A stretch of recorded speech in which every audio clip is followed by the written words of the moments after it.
सभी बंधुओं, आपको मेरा प्रणाम। आज हमारे बीच में डॉक्टर श्री कृष्णा शर्मा खांडेल सर उपस्थित हैं। मैं सर को प्रणाम करता हूं। सर वैसे तो किसी भी परिचय के मोहताज नहीं हैं। सर ने अपने 40 वर्षों का समय आयुर्वेद के अनुसंधान, आयुर्वेद के डेवलपमेंट में और स्टूडेंट्स को सही मार्गदर्शन देने में लगाया है। ये सब हम सब लोग जानते हैं। जो भी आयुर्वेद से जुड़ा हुआ व्यक्ति है वो इस बात को समझता है, लेकिन फिर भी एक रीति है कि जहाँ पर हमें परिचय कराना पड़ता है, क्योंकि बहुत से लोग नहीं भी जानते होंगे समाज में। तो उनके लिए मैं बात बता रहा हूँ कि सर जो है वो नेशनल इंस्टीट्यूट ऑफ आयुर्वेदा में 35 ईयर्स तक 35 वर्षों का अपना स्वर्णिम समय नेशनल इंस्टीट्यूट ऑफ आयुर्वेदा को समर्पित किया है एज ए प्रोफेसर।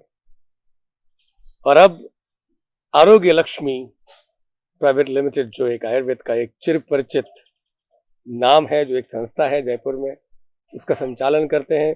दूर दूर से आयुर्वेद के स्टूडेंट्स वहां पर सीखने के लिए आते हैं। बहुत से कार्य करे हैं ऑल ओवर वर्ल्ड। आज मैत्री आयुर्वेद आश्रम के लिए ये एक सौभाग्य का विषय है कि सर आप यहाँ पर पधारे हैं। बहुत बहुत धन्यवाद। तो इस आयुर्वेद की वर्तमान स्थिति, आज का ये प्रसंग सर हम लेना चाहते हैं। आज आयुर्वेद की वर्तमान समय में स्वीकार्यता क्या है और आयुर्वेद की आज की स्थिति क्या है, इसके बारे में आपका क्या विचार है? तन्मय जी,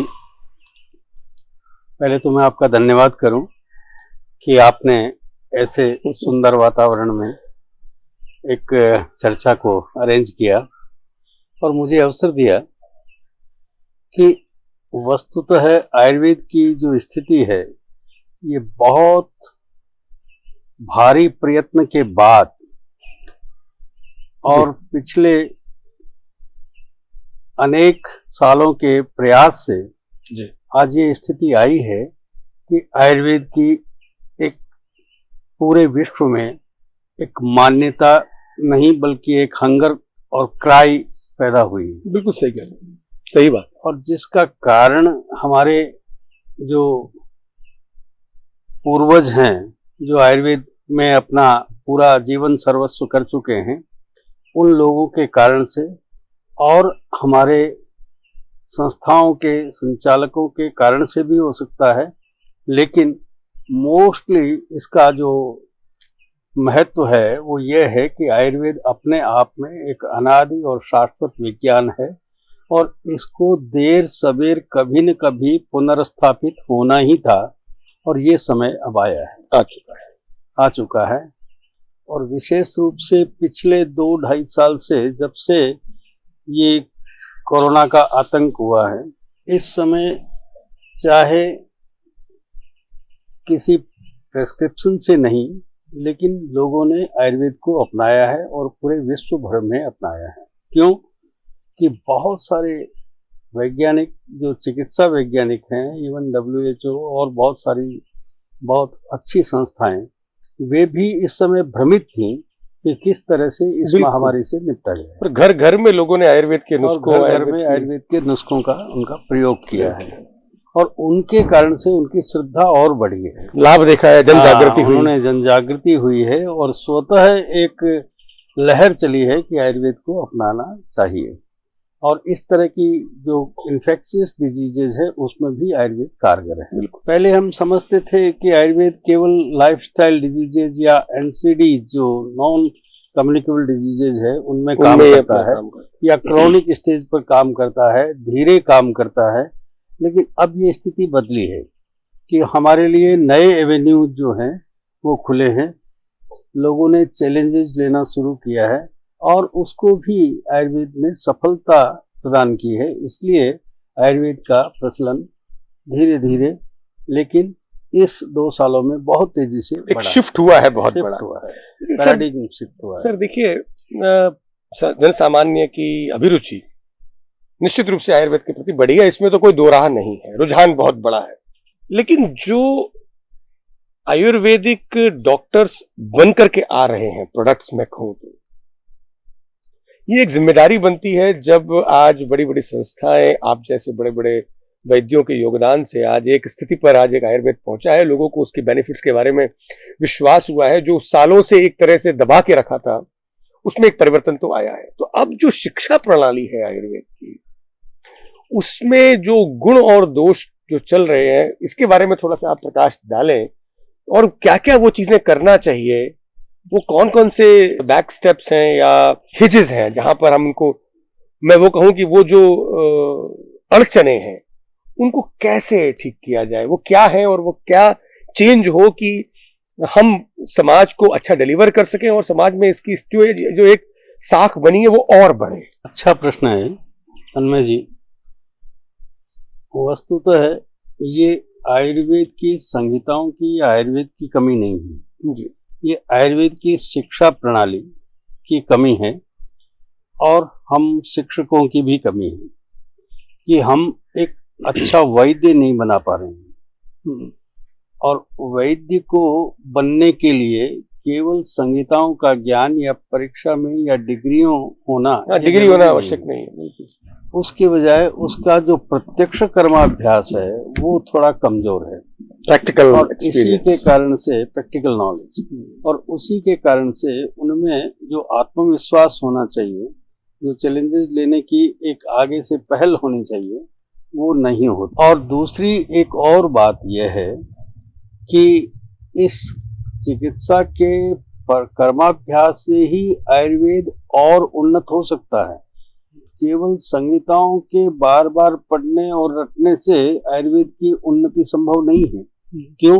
कि जब तक ये जनोपयोगी नहीं होगा, प्रैक्टिकली इसका इम्प्लीमेंटेशन नहीं होगा, जनता को इसका सीधा लाभ नहीं मिलने लगेगा, तब तक एक जनता की तरफ से जो आवाज आती है, जो पूरी पॉलिटिकल जो सिस्टम को क्या है कि एक तरह से मजबूर कर देती है कि आयुर्वेद के लिए कुछ किया जाए, वो नहीं बनेगा। और यही कारण है शायद कि जनता की उतनी बड़ी डिमांड नहीं होने के कारण से आयुर्वेद का जो बजट है और आयुर्वेद का जो अनुदान है वो अभी बहुत कम है comparative to allopathy to modern medicine. और इसीलिए हम जितना बड़ा कैनवास है हमारा, उसका बहुत पार्ट अभी भी छूटा हुआ है। हम आयुर्वेद को पूरा एक्सप्लोर ही नहीं कर पा रहे हैं, आयुर्वेद को पूरा यूटिलाइज ही नहीं कर पा रहे हैं। आप कह रहे थे कि 10% ही सिर्फ जो है आयुर्वेद का 10% ही ये चमत्कार कर रहा है, 90 तो यूज ही नहीं हो रहा है। आयुर्वेद का बाकी बचा हुआ 90% अगर यूज होता है तो आप समझिए कि दुनिया में रोग रहेंगे कहाँ। तो इसलिए करना क्या चाहिए इसके लिए, जो एजुकेशन सिस्टम में क्या चेंज लाना चाहिए? इसके लिए देखिए कि एजुकेशन सिस्टम को इनफॉर्मल होना होगा। बहुत सुंदर। इस फॉर्मल सिस्टम से इनफॉर्मल सिस्टम पर आना होगा। वंडरफुल। और उसके लिए हमें कुछ प्राचीन गुरुकुल के पैटर्न की स्थापना करनी चाहिए, जिससे वो छात्र अपना पूरा जीवन आयुर्वेद के लिए समर्पित करे और वो पूरी तरह से आयुर्वेद के लिए अनन्य चिंतन करे। अभी हमारे पास में एक अच्छा सब्स्टिट्यूट है, वो है मॉडर्न साइंस। और बहुत जल्दी आयुर्वेद के बच्चे जो है वो मॉडर्न साइंस में या मॉडर्न मेडिसिन में कूद जाते हैं और आयुर्वेद को हीन समझने लगते हैं। यही हमारी सबसे बड़ी कमजोरी हो रही है। तो सर, इसे आप गुरुकुल सिस्टम बता रहे हैं, तो गुरुकुल सिस्टम के लिए जैसे कुछ वैद्य हैं तो उनके पास में बच्चे जाएं, अब वो उनका मैक्सिमम समय तो मेडिकल स्कूलिंग में 4.5 साल और एमडी में चला जाता है, तो कैसे वो इसको प्रैक्टिकली कैसे मैनेज करेंगे? देखिए, अभी हमारे पास एक आरएबी का सिस्टम है जी। आरएबी ने कुछ राष्ट्रीय गुरु तय किए हैं और उनके पास में केवल 1 साल के लिए कुछ बच्चों को भेजा जाता है। अच्छा। और वो बच्चा 1 साल भी यदि उस गुरु के पास श्रद्धा पूर्वक 24 घंटे में से 12 घंटे कम से कम रहता है, तो वह इस पूरे 6 साल के दौरान जो नहीं सीखा गया है वो भी जान लेता है। बहुत बड़ा एक और ये कोई बहुत बड़ी बात नहीं है। बहुत सारे देश में बहुत सारे ऐसे गुरुकुल जो है वो अनऑफिशियल चल रहे हैं और उनकी बड़ी प्रतिष्ठा है। हाँ, वो भले एक गवर्नमेंट से नहीं हो, लेकिन क्योंकि उनको नॉलेज है तो उनकी वैल्यू बनी हुई है। उनकी वैल्यू है। केरल में बहुत सारे गुरुकुल अपने आप चल रहे हैं। पतंजलपुरी कोयम्बटूर में चल रहा है कृष्ण कुमार जी का। और भी बहुत सारे छोटे छोटे लेवल पर महाराष्ट्र में चल रहे हैं। बहुत सारे वैद्य अपने पास में कुछ वैद्यों को रख करके गुरुकुल चला रहे हैं। तो वो अभी इतना मतलब डॉक्यूमेंटेड नहीं है, लेकिन काम चल रहा है उनका जो योगदान है वो अतुलनीय है, छोटा मोटा नहीं है। बहुत बढ़िया सर। ये जो आजकल जो प्राइवेट प्रैक्टिस जो चल रही है, ठीक है, बहुत सारे डॉक्टर्स आयुर्वेद की एलोपैथी कर रहे हैं, पर जो आयुर्वेद प्रैक्टिस कर रहे हैं वो भी एलोपैथिक पर्सपेक्टिव में ही कर रहे हैं, ऐसा आप उस दिन बता रहे थे।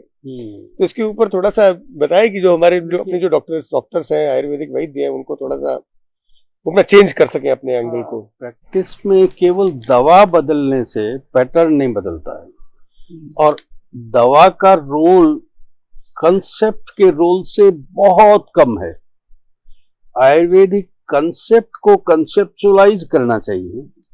आयुर्वेद का जो निदान है, जो संप्राप्ति है, जो संगठन है, जो स्रोतस और दोष दृष्टि है, जो दोष दृश्य सम्मूर्छना है, वहां जाना चाहिए। उन सब स्तरों को बहुत अच्छी तरह से जान करके आयुर्वेद की चिकित्सा, सर्वांगीण चिकित्सा, जिसको हम सिम्प्टोमेटिक ट्रीटमेंट नहीं कहते हैं, संप्राप्ति विघटनात्मक चिकित्सा कहते हैं, वो करनी पड़ेगी।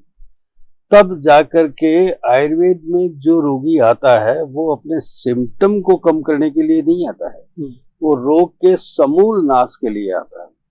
और समूल नाश के लिए हमारे पास में पूरा उपाय है, लेकिन उस पूरे उपाय के लिए एक फुल फर्नेस्ड हॉस्पिटल भी होना चाहिए, और अच्छी औषधियां भी होनी चाहिए, अच्छा निदान भी होना चाहिए, और उसमें जितने और अनुषंगी उपाय हैं। देखिए, आयुर्वेद अपने आप में संपूर्ण विज्ञान था जी, लेकिन उसके कुछ पार्ट, जैसे उसका एक सर्जिकल पार्ट है, जो पैरा सर्जिकल और सर्जिकल पार्ट, वो हमसे चले गए हैं, बिल्कुल कम हो गया। आयुर्वेद के जो चिकित्सा विज्ञान में जो औषधियों का जो प्रयोग है वो बहुत सारे लोग करते ही नहीं है, क्योंकि वो जानते ही नहीं है। बिल्कुल आयुर्वेद में जो तंत्र और मंत्र और दैव्यपास्त्र चिकित्सा, सत्वावजय चिकित्सा, उनका प्रयोग जो है वो तो एमबीबीएस के स्टाइल में नहीं होने से वो हटा दिया गया है। इसीलिए आयुर्वेद के कुछ पक्ष जो है वो अभी भी ब्लैंक रह गए हैं, रिक्त स्थान है। और इन सब चीजों को वापस से आयुर्वेद में लाना चाहिए। हम ये योगा को भी आयुर्वेद से अलग पता नहीं कब हुआ होगा, यहाँ इसके साथ में आना चाहिए। इसके अलावा शोधन की जो थेरेपीज हैं वो भी वेलनेस सेंटर्स की तरह से फैशनेबल हो गई हैं, लेकिन वो पूरे तरीके से शोधन का जो डिसिप्लिन है उसको फॉलो नहीं कर रहे हैं। तो ये भी एक बड़ी दिक्कत है। इसलिए आयुर्वेद का जो सर्वात्मक उपयोग है, समग्र उपयोग, वो नहीं हो पा रहा है, वो नहीं हो, एक्यूमुलेटिव टोटल फॉर्म नहीं है। और वो कुछ लोग अगर किसी चीज की विशेषज्ञता रखते हैं तो उनके पास जाना चाहिए, लेकिन फिर भी एक चिकित्सक को ये सभी उपायों का एक बार प्रैक्टिकल नॉलेज होना चाहिए। जब आपसे चर्चा हो रही थी सर, आप उस दिन बता रहे थे कि बड़ी आश्चर्य की बात यह है कि जो लोग आयुर्वेद की कन्वेंशनल एजुकेशन में नहीं है, जैसे अब मैं कुछ नाम दूं तो बहुत सारे ऐसे नाम हैं जिनके पास में आयुर्वेदिक डिग्रीज नहीं है, पर वो संत महात्मा होने के कारण या सेलिब्रिटीज होने के कारण उसका एक उपयोग भी कर रहे हैं, ऐसा नहीं मैं कहता हूं, पर हमारे आयुर्वेद के लोग क्यों नहीं कर पा रहे हैं? साधना का विज्ञान है, साधन का विज्ञान नहीं है। फिर भी साधनों की अत्यधिक हीनता ने इस साधना के महत्व को कम कर दिया। कैसे समझा जाए इस बात को? बात यह है कि जिनके पास में बहुत साधन है वो आयुर्वेद को बेच रहे हैं, उन्होंने कमर्शियलाइजेशन कर दिया। जिनके पास साधना है उनको कोई पूछता नहीं है। लेकिन साधन और साधना दोनों आयुर्वेद को चाहिए, बिल्कुल। और ये बात सही है कि कुछ लोग, बल्कि अधिकांश जो नॉन आयुर्वेदिक पर्सनालिटीज, सेलिब्रिटीज हैं, वो आयुर्वेद के बहुत बड़े बड़े इंस्टीट्यूशंस, इवन गवर्नमेंट इंस्टीट्यूशंस से भी कहीं आगे हैं। वो रिसर्च में भी आगे हैं, प्रोडक्शन में भी आगे है, और बहुत सारे नाम उन नाम भी उन्हें होता है, बहुत और clinics देश खोल में भी लिए है हैं। और विदेश में भी है। लेकिन इन सब परिस्थितियों से हमें घबराने की बात नहीं है। बेचना एक अलग विज्ञान है, लेकिन चिकित्सा करना और ज्ञान पूर्वक चिकित्सा, साधना पूर्वक चिकित्सा करना, ये एक अलग काम है। और ये लोग जो कर रहे हैं उनकी वास्तविक मान्यता है, विज्ञापन के आधार पर या साधनों के आधार पर कोई भी कहीं भी कितना भी आगे जा सकता है, कितना सेलिब्रिटी बन सकता है, लेकिन बिना विज्ञापन के भी लोग माउथ टू माउथ चिकित्सक को ढूंढ पब्लिसिटी करके आते आ हैं। रहे हैं। और अभी भी उन चिकित्सकों को बहुत श्रद्धा के साथ देखा जाता है जो क्या है कि अपने ज्ञान विज्ञान के कारण से प्रसिद्ध है। इसलिए ऐसा निराशाजनक नहीं है नहीं, वातावरण, क्योंकि चिकित्सा की जो सिद्धि है वो किसी ने असंशय सिद्धि प्राप्त कर ली है, तो उसके पास में बीमारों की या स्टूडेंट्स की या किसी भी तरह की प्रसिद्धि सीखने की वालों कोई की कमी या नहीं ठीक होने वालों की कमी नहीं है। कमी नहीं है। तो प्रॉब्लम जो है वो आज उस तरह की कैडर पे हमको खड़ा होना पड़ेगा। ये नहीं देखना है कोई कमर्शियलाइजेशन कर रहे हैं नॉन आयुर्वेदिक लोग, तो वो करते रहे। तो सर, आयुर्वेद का भविष्य तो अभी तो वर्तमान तो बहुत अच्छा है, भूतकाल में बहुत स्ट्रगल रहा, अब आपको भविष्य कैसा लग रहा है सर? देखिए, भविष्य में कुछ चुनौतियां हैं जी, लेकिन चुनौतियां होना ही अच्छा है। वही और challenge। फिर आयुर्वेद का भविष्य क्यों नहीं होगा? जी। क्यों कि इतना समग्र, इतना कंप्लीट लाइफ साइंस और कहीं नहीं। न तो पहले था और न अभी आगे होने वाला है। इसलिए आयुर्वेद के भविष्य के बारे में किसी तरह की शंका तो होनी ही नहीं चाहिए। क्यों कि अब लोग अधिक से अधिक मानसिक रूप से निर्बल हो रहे हैं, अधिक से अधिक साधन होने के बावजूद लोग रोगी हो रहे हैं, और संख्या, जनसंख्या के आधार पर नहीं, रोगी संख्या के आधार पर हम देखें तो जितना चिकित्सा विज्ञान उन्नत हो रहा है उतने रोगी बढ़ रहे हैं। उतने रोगी बढ़ रहे हैं। हाँ, इसलिए ऐसी बात तो है ही नहीं कि रोगी नहीं रहेंगे तो हम क्या करेंगे। सही बात है। तो भगवान करे कि रोगी नहीं हो, सभी सुखी हों, सभी स्वस्थ हों, लेकिन फिर भी हमारा एक बड़ा दायित्व है और आयुर्वेद का भविष्य बहुत उज्जवल है।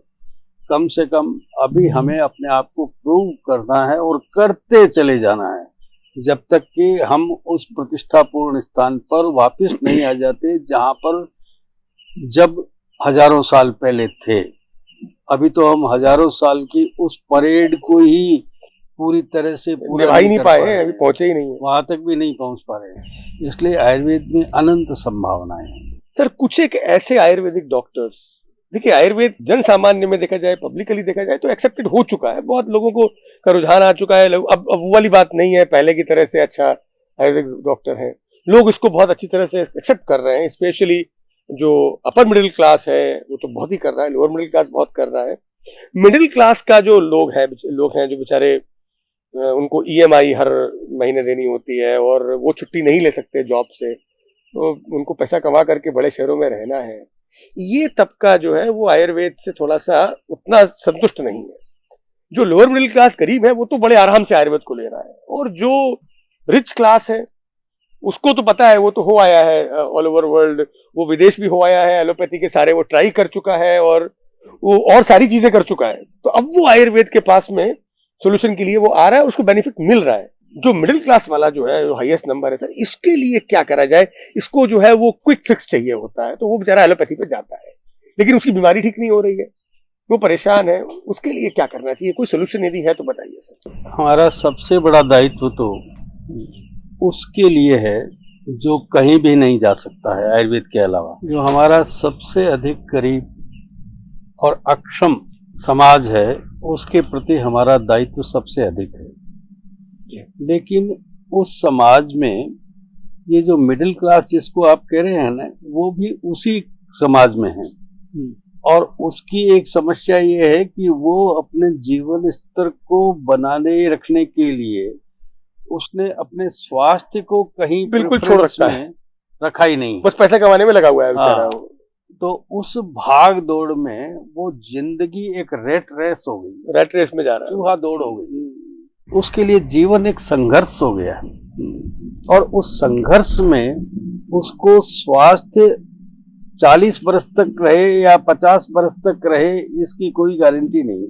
पर वो 50 के बाद में वो ढूंढता है आकर के 50 साल उसके तक वो लगा हुआ बाद है। में जब वो स्वास्थ्य ढूंढने में आता है तब उसको स्वास्थ्य मिलता नहीं है। तो मेरा निवेदन यह है कि उसको केवल, देखिए, हर एक के लिए चिकित्सा आवश्यक नहीं है। कुछ वर्ग तो ऐसा है जिसको केवल ज्ञान की आवश्यकता है। हाँ। इसलिए आयुर्वेद को अपने चैनल्स होने चाहिए, जो क्या है कि उन लोगों का घर बैठे घरेलू औषधियों से इलाज के लिए निरंतर किसी तरह का मार्गदर्शन करते रहे, क्योंकि ये हम बिजनेस करने के लिए नहीं है। यहाँ पर बिल्कुल सेवा भाव। हमारा काम ये है कि हमें जन चेतना में आयुर्वेद को लाना, और उसके लिए आयुर्वेद के पास में अभी भी बहुत सारा ऐसा मटेरियल है जिसको अगर वो सर्कुलेट करे और जनता उसको जान जाए तो बहुत सारे रोगों से, क्योंकि हमारा पहला उद्देश्य ही स्वस्थस्य स्वास्थ्य रक्षणम है। बिल्कुल बिल्कुल।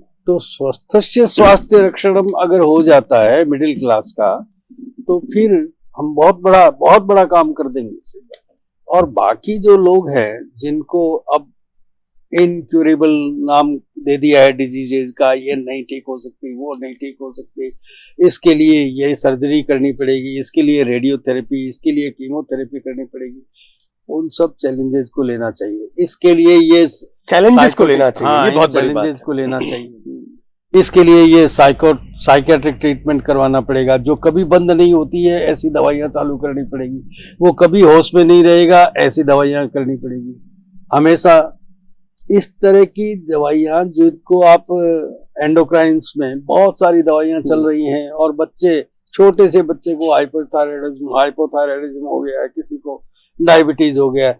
तो ये चैलेंजेस लेने के लिए आयुर्वेद में आगे बढ़ना बड़ा योजनाबद्ध ढंग से काम सर, इसमें ये बहुत अच्छी बात है। अब ये क्या होता है, बहुत पेशेंट्स पूछते हैं, क्योंकि जो आते हैं हमारे पास में वो एकदम आयुर्वेद में तो डायरेक्ट आते नहीं है, वो पहले एलोपैथी पे जा चुके होते हैं और वो एलोपैथिक मेडिसिन चल रही होती है, जैसे उसकी डायबिटिक मेडिसिन चल रही है, या उसकी हाइपोथायराइडिज्म के लिए मेडिसिन चल रही है, या बीपी की चल रही है। उस समय पर उसका एक पहला क्वेश्चन होता है, डॉक्टर साहब ये जो एलोपैथिक की दवाई हम बंद कर दें या चलाते रहें? बंद कर दी आपने और मान लीजिए कुछ दुर्भाग्यवशात रिजल्ट्स नहीं आ पाए, तो वो जो एक लॉबी है, एंटी लॉबी, वो खड़ी हो जाती है।